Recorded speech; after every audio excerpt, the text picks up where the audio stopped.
Muy buenas noches para todos y bienvenidos a tu casa de restauración familiar, tu casa en Carolina, la iglesia más bella. Estamos en pleno verano y el próximo sábado 12 de julio tenemos el compartir de nuestra iglesia. Y Axel viene con el arroz con pollo. Gloria a Dios. Sí, ya está todo cuadrado. Vamos a estar en el balneario exclusivo de TCRF. Balneario de Isla Verde. Tenemos allí los gazebos E1 y E2. Llega temprano. Siempre nos botan. ¿Verdad que siempre nos botan? A las 5 nos empiezan a decir que salgamos y ahí es que estamos cogiendo nosotros viajes. Así que esa actividad me fascina. Es un compartir de verano. Chino no va. Oye, no va. En los últimos 5 años Chino no ha ido. 3 años lleva, ¿verdad? Pero Alexander va, me dijo que él iba. Sí, así que estamos contentos y felices. Dios ha sido bueno. Tuvimos un cultazo el domingo pasado. Espectacular de principio a fin. Y hoy yo te quiero hablar sobre la unidad. La pastora Laura predicó hace algún tiempo sobre el tema. Con el mismo título. Mira a alguien y dile uno.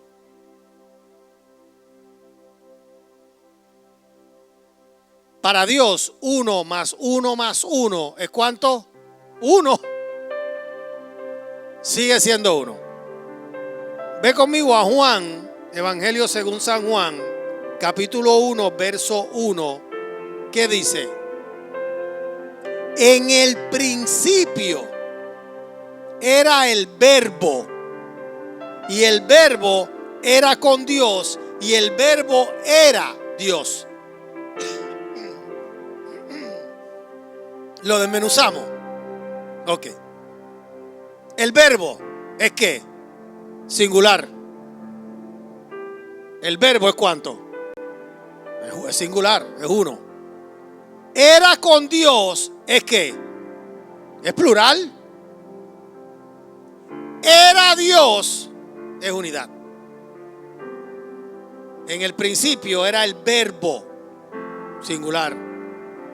El verbo era con Dios, plural. Y el verbo era Dios. ¿Es cuánto? 1. Son 3 y los 3 son 1. Y no hay cómo separarlos, ni hay cómo dividirlos. Y de todos los principios.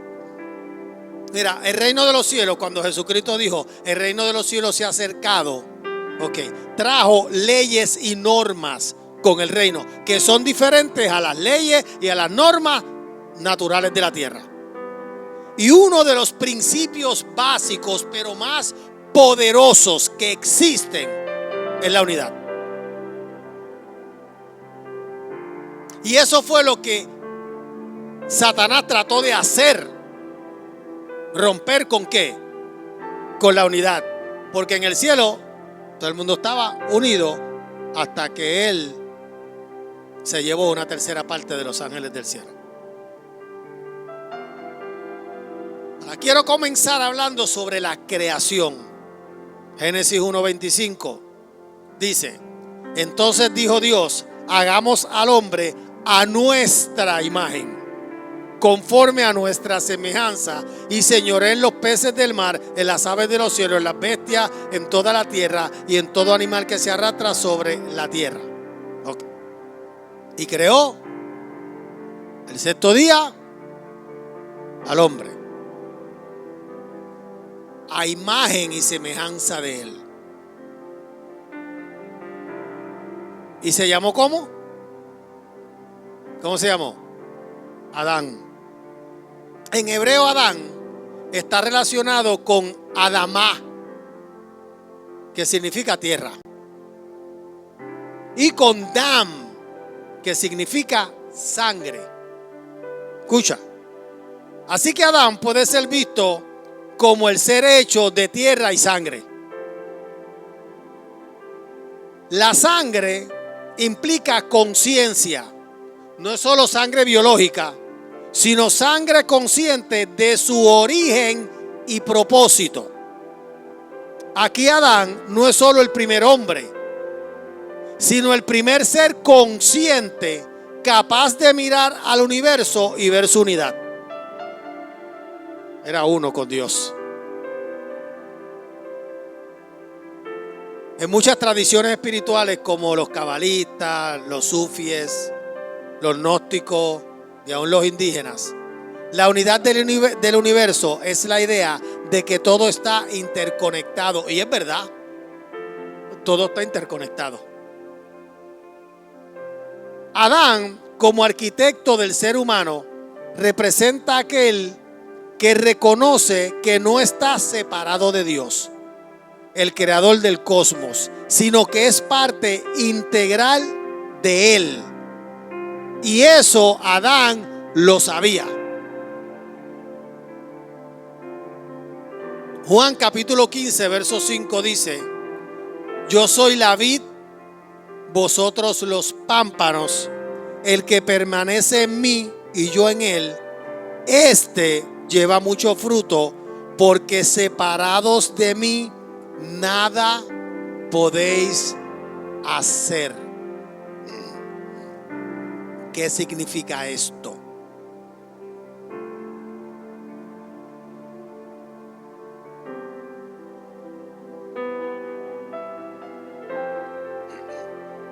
Estas fueron palabras de Jesús. Jesús, algunos exégetas dicen que estaba mirando por la ventana donde ellos se reunían y vio una vid y les comenzó a hablar a sus discípulos sobre esto.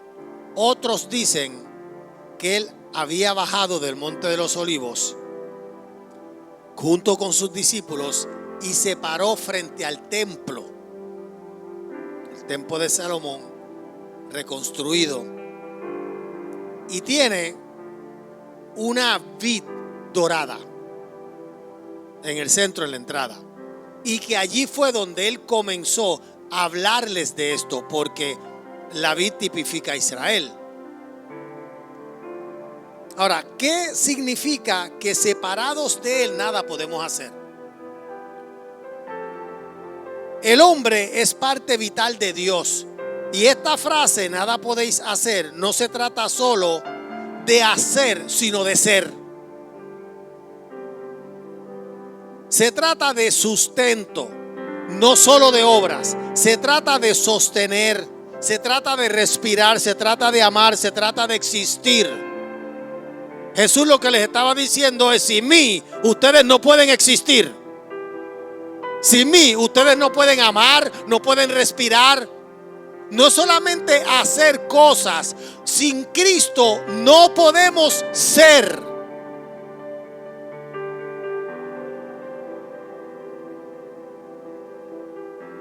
La tierra, la materia prima del hombre. Todos sabemos que Dios dijo, lo primero que Dios dijo es hagamos, no dijo voy a hacer. Y estaban los tres. Y Dios formó al hombre del polvo de la tierra. Así que yo me imagino que se tuvo que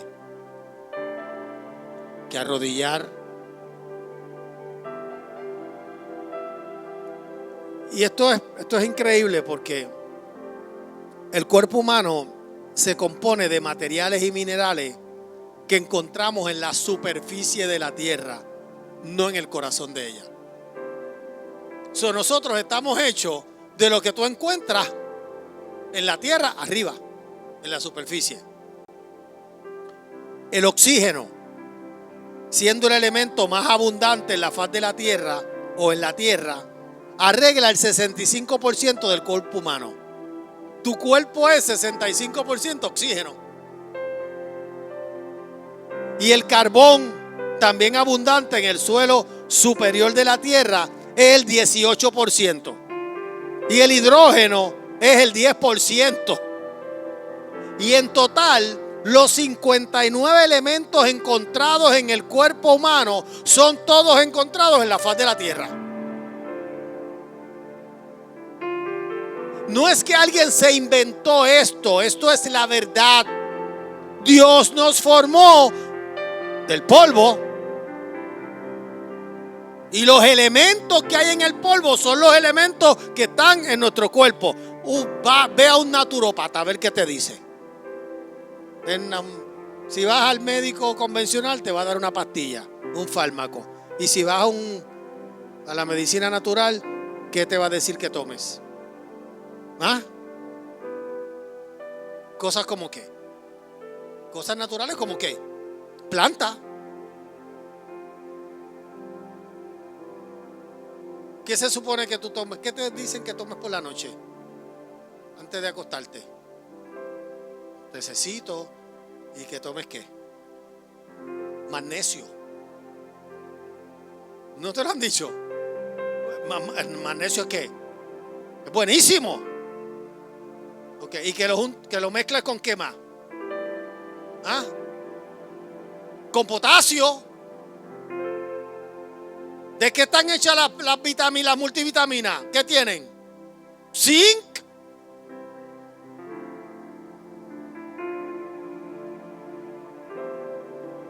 Bueno, mira si esto es así, que Jesucristo sanó a quien, fue un ciego o a un mudo, con barro, cogió barro, un ciego, ¿verdad? Cogió barro, lo escupió, ouch, y le puso en los ojos, y el hombre que vio. Entonces, 59 elementos, eso es tu cuerpo. Por eso la Biblia dice que cuando el hombre muere, el cuerpo va ¿a dónde? Al polvo de nuevo. Y te entierran y se descompone. Y si te incineran también. Ese es el cuerpo humano. Ahora, la sangre. En el contexto bíblico, la sangre de Adán, que yo siempre he tenido esta pregunta. ¿Cómo era la sangre de Adán? Porque Adán no se enfermaba. ¿Cómo sería esa sangre? La sangre de Adán se refiere a la vida que Dios le dio a Adán y que se transmitió a toda la humanidad. Esta vida, según la Biblia, reside en la sangre y es esencial para la existencia. La caída de Adán en pecado introdujo la muerte y la corrupción en la humanidad, pero también se establece un camino de redención a través de la sangre de Jesucristo, quien ofrece perdón y vida eterna. Está todo ¿en dónde? En la sangre. Por eso en el Antiguo Testamento, para perdón de pecados, ¿qué se hacían? Sacrificios de sangre. Por eso cuando Adán pecó y se vistió con delantal de hojas, y Dios lo llamó y dijo, tuve miedo y me escondí porque estaba desnudo. La Biblia dice que Dios los vistió ¿con qué? ¿Con piel?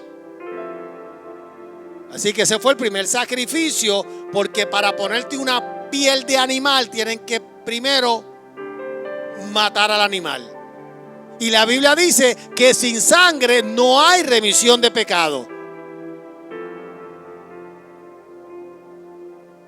Esta vida, según la Biblia, reside en la sangre y es esencial para la existencia. Por eso uno de los cánceres más terribles es el cáncer de la sangre. Es horrible las transfusiones que tienen que hacerle a esos pacientes. La caída de Adán en pecado introdujo la muerte y la corrupción en la humanidad, pero también se establece un camino de redención. La sangre de Cristo.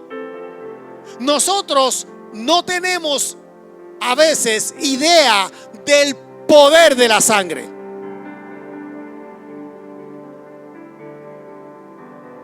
La Biblia establece que la vida de la carne reside en la sangre. Esto explica que la sangre no solo es un fluido vital, sino también el portador de la vida misma, que dice Levíticos capítulo 17, verso 11. Porque la vida de la carne en la sangre está. Y yo os la he dado para hacer expiación sobre el altar por vuestras almas, y la misma sangre hará expiación de la persona. al crear a Adán, Dios le dio vida. Y esa vida se manifestó en su sangre. Y yo sé que alguna gente dice, es que la sangre pesa más que el agua. Te quiero llevar a algún lugar. Y yo sé que hay diferentes tipos de sangre. ¿Cuál es el suyo? O positivo, el tuyo. O positivo, y el tuyo. No sabe, y el tuyo. O positivo, mira, ya hay 3 O positivos aquí. Es el más común. ¿Cuál es el tipo tuyo? Ese también, y el tuyo. No sabe. ¿Quién sabe el tipo de sangre que no sea O positivo? O positivo. A positivo.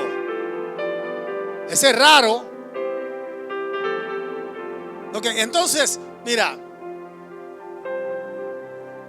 Yo quiero sacar de tu mente esta noche el concepto trivial de tribu. ¿Tú eres Linda? Camacho. Y tú eres Héctor Moisés Rivera. Camacho. Ok. Y tú también eres Rivera Camacho. Pues yo soy Álvarez Rivera.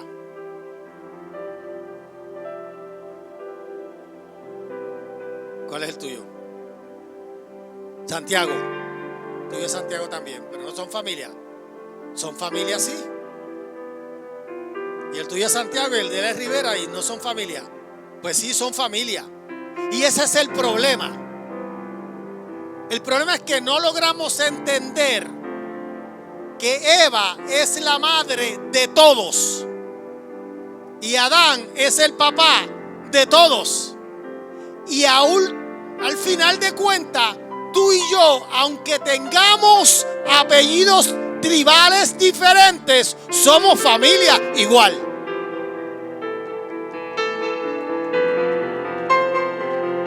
No sé, la sangre pesa más que el agua. Sí, pero están hablando de tribus, no de sangre. Porque si la sangre pesara más que el agua,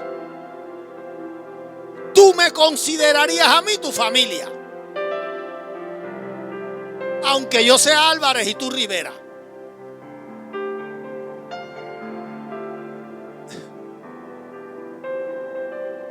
Mira el concepto de la unidad. Qué tan cañón, diría Malix.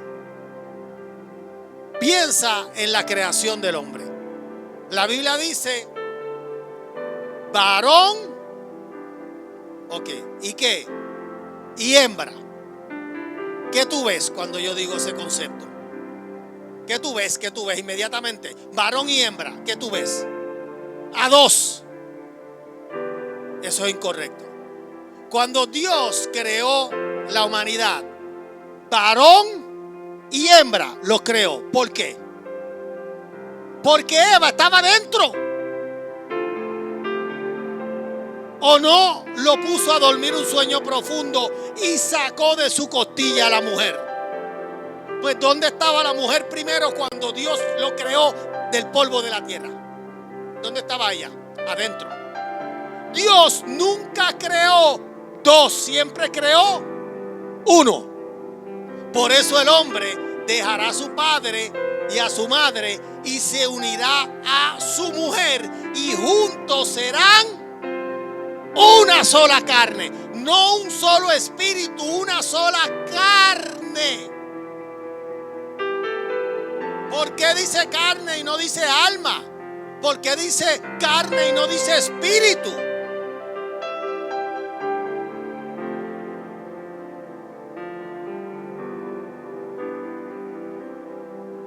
Ella al principio estaba unida a él. Por eso el matrimonio es tan sagrado y tan santo y tan puro que Jesucristo compara la relación de los esposos con su relación con la iglesia. Pero hay matrimonios que andan matándose y no amándose, difamándose y no respetándose. Por eso Jesucristo enseñó que una casa dividida no permanece. Una iglesia dividida no permanece. Una nación dividida no permanece. Pero es un problema, te lo voy a decir ya mismo. Mira donde todo empezó. Voy bien. ¿Quién cree que voy bien? Voy bien. Vamos bien. Escucha. Esta sangre, al ser transmitida a sus descendientes, llevó consigo la herencia genética y espiritual de Adán, incluyendo tanto la vida como la posibilidad de pecado. Cuando naciste con ella. Hasta el día de hoy. La desobediencia de Adán introdujo el pecado en la humanidad, trayendo consigo la muerte espiritual y corrupción física. Esto se manifiesta en la necesidad de expiación por el pecado que se logra a través de la sangre, símbolo de la vida entregada. A eso vino Cristo. A arreglar el problemón del jardín. Si no lo entendemos, vamos a seguir viviendo con el problema, no con la solución. La Biblia presenta a Jesucristo como el Cordero de Dios, cuyo sacrificio en la cruz, a través del derramamiento de su sangre, ofrece el perdón de los pecados y la reconciliación con Dios. Por eso tuvo que ser así. Y Pablo lo explica. Siempre supo que era a través de la sangre. Por eso tuvo que enviar a su Hijo hecho carne, con sangre, para que esa sangre pudiera redimirnos del problema de la primera sangre. ¿Alguien está entendiendo? ¿O me voy para casa? No, de verdad. Fue un problema, pero se resolvió. Eso hizo el sacrificio del Cordero. Sigo.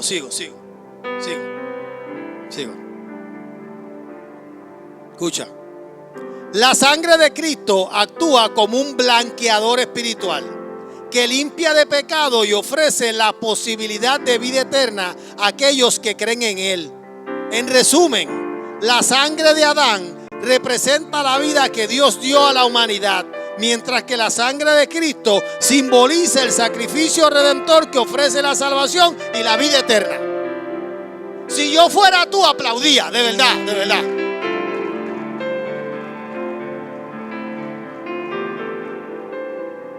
De eso es que se trata. Adán, el primer hombre, es la primera cabeza de la humanidad. Representa a la humanidad en su estado natural antes y después de la caída. En él están contenidas simbólicamente todas las generaciones humanas. Según la tradición cristiana y paulina, por Adán entró el pecado y la muerte al mundo. Romanos 5:12, ¿qué dice? Por tanto, como el pecado entró en el mundo por un hombre y por el pecado la muerte, así la muerte pasó a todos los hombres por cuanto todos pecaron. Problema. Naces con esa mancha. La heredaste. De eso no te salva nadie. Tan pronto esa mujer a ti te parió, te cortaron el cordón umbilical, tenías sangre en tu cuerpo, heredaste ese problema. Primera de Corintios 15:21. Porque por cuanto la muerte entró por un hombre, también por un hombre la resurrección de los muertos. Gloria a Dios.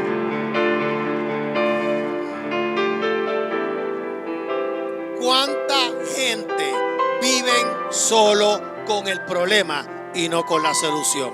Yo viví 31 años en el problema.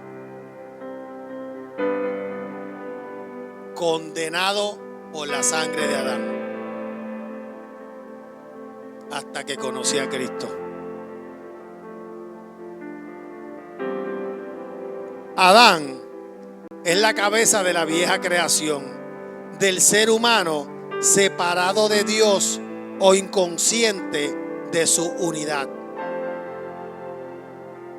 El verdadero pecado de Adán fue la autosuficiencia que lo llevó a la independencia de Dios.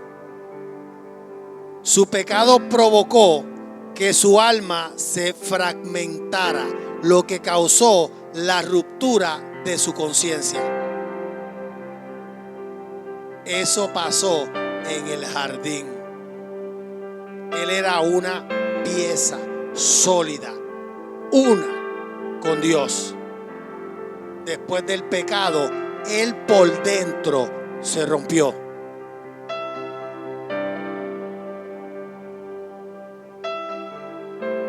Antes de la caída de Adán, era uno consigo mismo y uno con su creador. Aunque fue creado en pureza, cayó cuando comió del árbol del conocimiento, lo cual rompió la unidad original con lo divino. Esta caída implicó una fragmentación colectiva. Cada ser humano porta ahora una chispa de la unidad original. Por eso dijo: tuve miedo y me escondí. Hay demasiada gente escondida, aún dentro de la iglesia. Hay demasiada gente fragmentada, dividida. Hoy piensan de una forma, mañana piensan de otra. Hoy se sienten completos, mañana se sienten rotos. Hoy están llenos, mañana se sienten vacíos. ¿Cuántas veces nos sentimos solos? ¿Cuántas veces nos sentimos separados?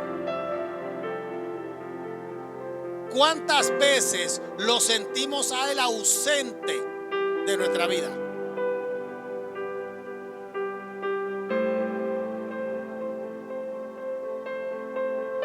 Y eso lleva a la falta colectiva de unidad. ¿Cuántos matrimonios viven en la misma casa, pero separados? ¿Cuántas familias, hijos con padres, unos por un lado, otros por otro? ¿Cuántas iglesias están fragmentadas? ¿Cuántas naciones? Todo comenzó con uno. No es hasta que entendamos que sin Él nada podemos hacer.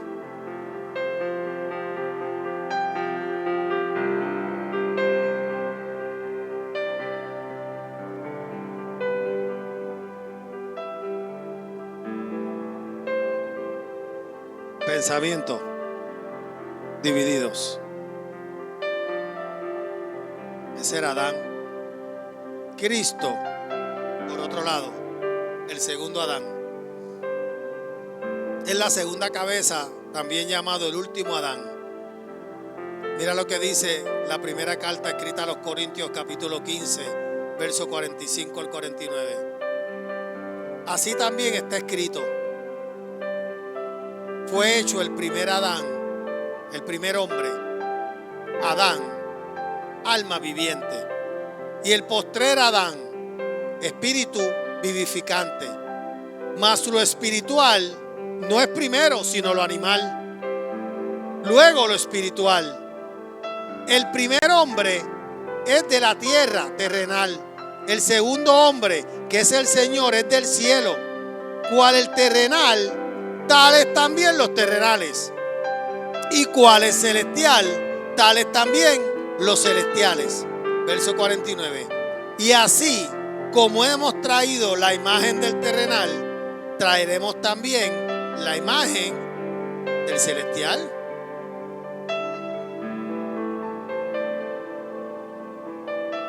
Si no vives una vida de unidad, representas a Adán. Puedes venir a la iglesia todos los días. Puedes levantarte a las 4 de la mañana e interceder. Puedes conocerte la Biblia de tapa a tapa hasta los mapas. Puedes predicar, cantar, tocar un instrumento. Puedes diezmar, ofrendar.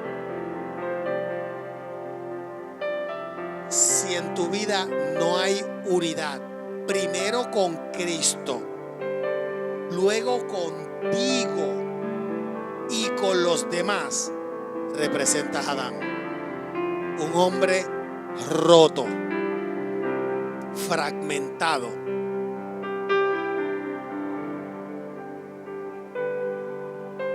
Y el problema con eso es que el ego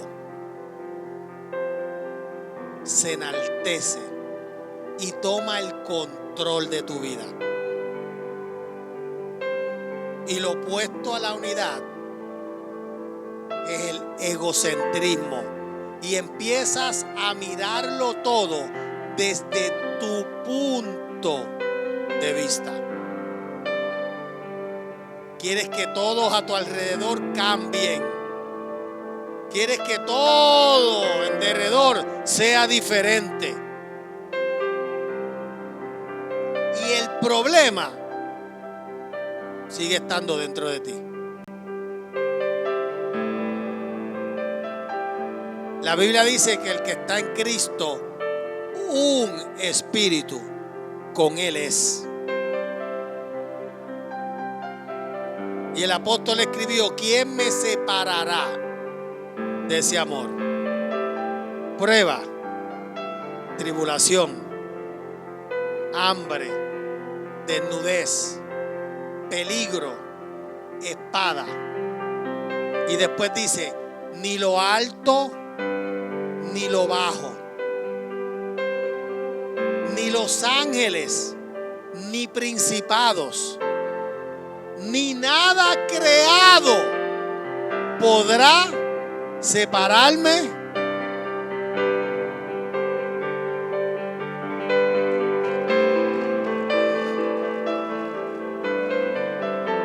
Cristo representa la humanidad reconciliada con Dios, restaurada y consciente de su verdadera naturaleza.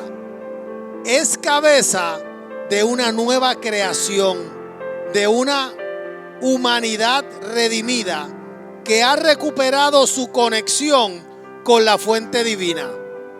En este sentido, Cristo no solo salva, sino que revela el verdadero destino y potencial del ser humano, la unión con lo divino, la plenitud y la inmortalidad espiritual. ¿Por qué tú crees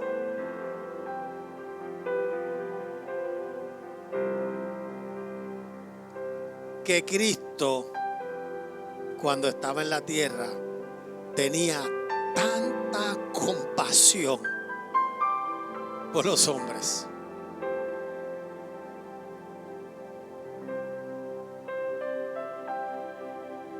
¿Por qué tú crees que después que lo golpearon, que le pusieron una corona de espinas sobre su cabeza, que le dieron con palos, que le dieron latigazos en su espalda, que lo obligaron a cargar un madero, que le clavaron sus manos y sus pies, que lo escupieron, lo desnudaron. Lo primero que dijo cuando lo engancharon en la cruz fue: Padre, perdónalos, porque ellos no saben lo que hacen. Cuando tú vives representando a Cristo, cuando tú estás redimido y completo, cuando no te falta nada, tú vives amando, perdonando, pasando por alto, haciendo el bien, hablando con dulzura, ayudando, sirviendo. Cuando tú ves un ser humano que no vive de esa forma, está roto. Todavía representa al primer hombre, al natural, al animal, al humano, al que no tiene conciencia de que está unido a Dios todo el tiempo. La unidad de Cristo con el Padre era la clave para que se manifestara lo sobrenatural. Juan 14, 8 al 11 dice: Felipe le dijo: Señor, muéstranos al Padre y nos basta. Piensa. Y Jesús le dijo: tanto tiempo hace que estoy con vosotros y no me habéis conocido, Felipe. ¿En serio? El que me ha visto a mí, ha visto al Padre. ¿Cómo pues dices tú, muéstrame al Padre? ¿No crees que yo soy en el Padre y el Padre en mí? Las palabras que yo os hablo, no las hablo por mi propia cuenta, sino que el Padre que mora en mí, Él hace las obras. Creedme que yo soy en el Padre y el Padre en mí. De otra manera, creedme por las mismas obras.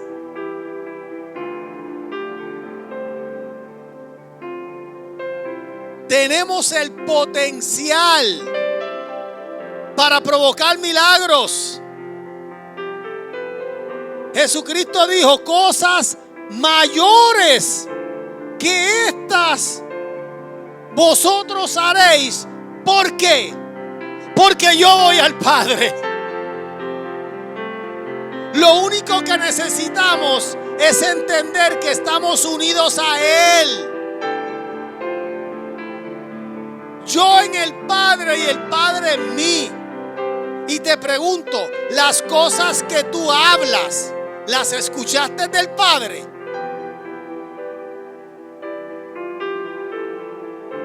Cuando tú abres la boca, lo que tú dices es lo que escuchaste de Él. Jesucristo dijo: yo no hago nada por mi propia voluntad.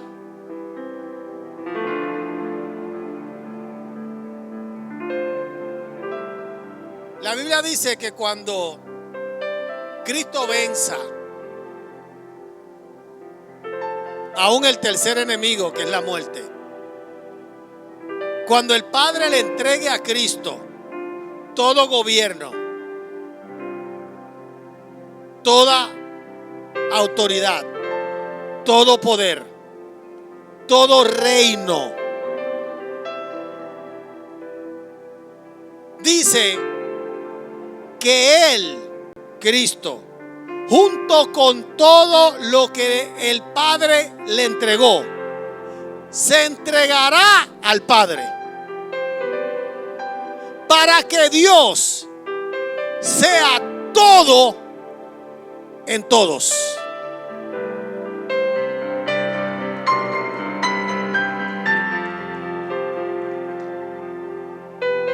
¿Quiénes quieren ver milagros?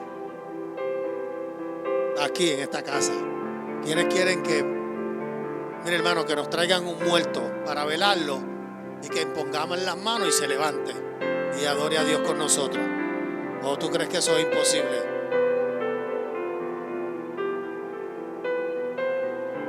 Orar es bueno, no ores nada. Deja de orar.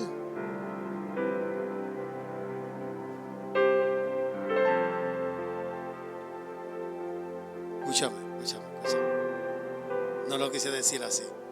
Porque hay gente, no, yo oro, no va a pasar nada aunque ores. Porque si tú estás enemistado con alguien, puedes orar y ayunar todo lo que tú quieras, no tienes poder, no tienes autoridad, no va a pasar nada cuando hables, nada va a pasar. Mi amor, no pasa nada.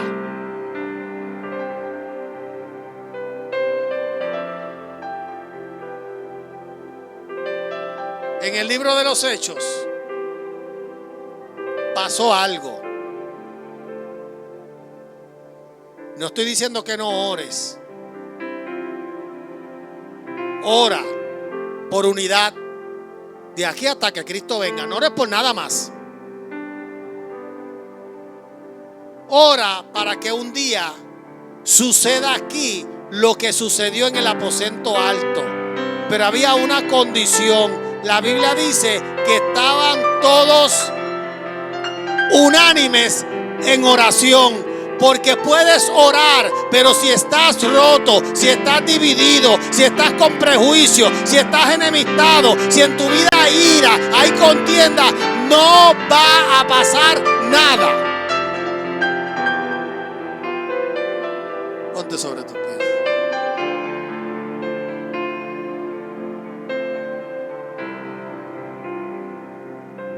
Si tu casa está dividida, no va a pasar nada.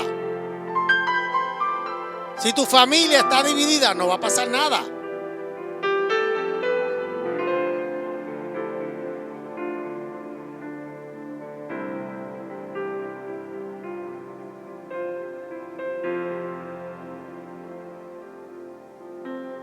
Cristo nos entregó el ministerio de la reconciliación. Y la reconciliación significa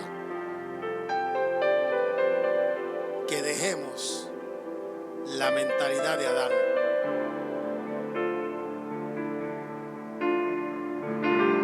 Cristo sabía que sin Dios nada podía hacer, pero con Dios podía hacer lo que fuera.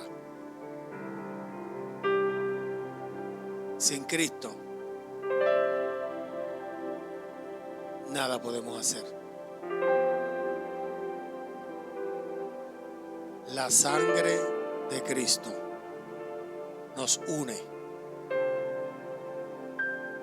a todos.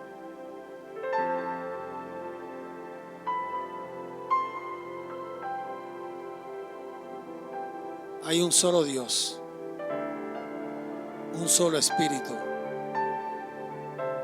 un solo bautismo, una sola fe.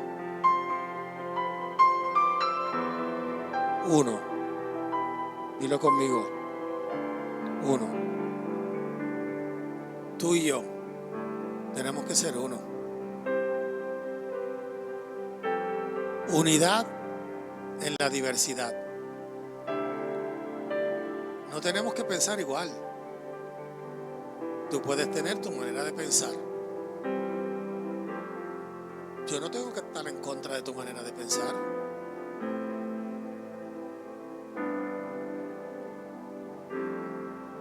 Mi verdad no tiene que ir en contra de la tuya.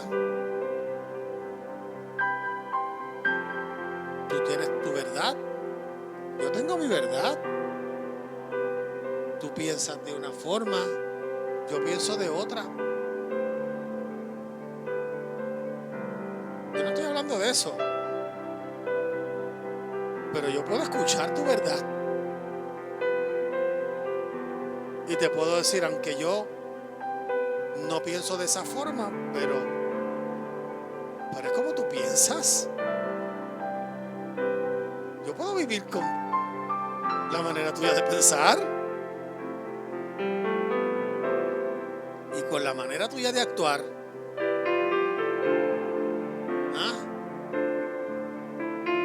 Pero si está Cristo, no importa si tú resuelves los asuntos de esta manera y yo de otra.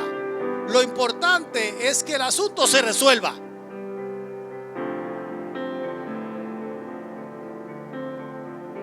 Porque hay un bien común.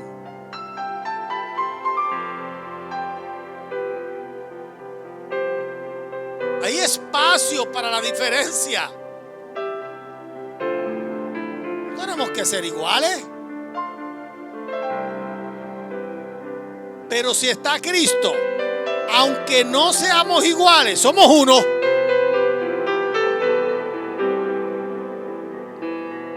El Padre no es igual al Hijo y el Hijo no se parece al Espíritu, pero son uno. Y el Hijo deja al Padre mandar y el Padre dejó al Hijo morir y el Hijo deja al Espíritu Santo hacer.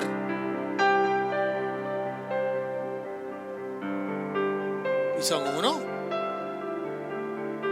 Porque hay un cuerpo con muchos miembros y cada miembro tiene su función. ¿Alguien puede decir amén? Ok.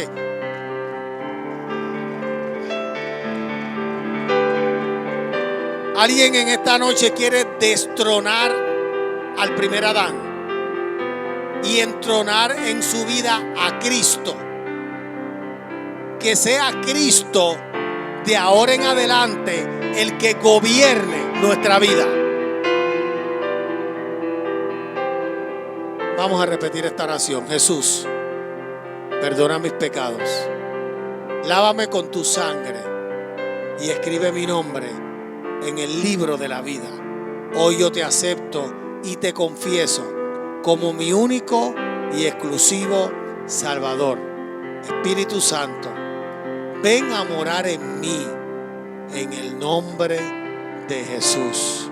Si tú hiciste esta oración, todos tus pecados han sido perdonados. Bienvenido a la familia de Dios.